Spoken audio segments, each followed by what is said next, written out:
শিকলবন্দি। লেখক আমি স্বয়ং নিজে, মোহাম্মদ আজাদ গাইবান্ধা। হাজি সাহেব আছে মোহাম্মদ হেলাল, গাইবান্ধা নিউ মার্কেট, আলমদিনা দোকান। সময় উপযোগী একটি গুরুত্বপূর্ণ খুবই একটি কবিতা শিকলবন্দি।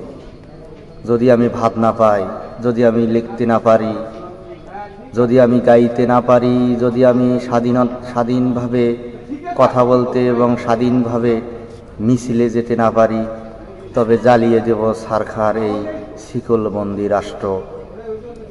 ঘাড় মটকে দেব কালো আইনের আধিপত্যের কেল্লায়, শাবল চালাবো নিমিষেই।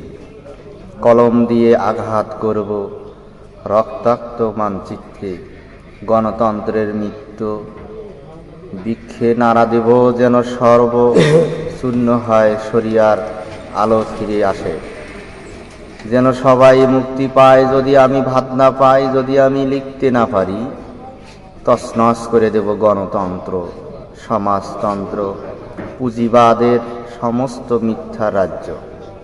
ক্ষমতা দেখিয়ে যদি গরিবের ঘর ভাঙ্গা হয়, যদি আগুন দিয়ে জ্বালিয়ে দেওয়া হয় সত্যের কবিতা, যদি শহীদের রক্ত নিয়ে উল্লাসে মেতে থাকে আইনের পাল্লা, তবে আমি বিপ্লবের পথকে বেছে নেব। জলপাই রঙের ট্যাঙ্কের মুখোমুখি দাঁড়াবো তাকবীর বলে, গরিবের জন্য বুক পেতে বুলেট নেব ইতিহাস বদলাতে। কবিতা লিখব রক্ত দিয়ে, আরো গণ উত্থান ঘটাবো এই বাংলার জমিনে।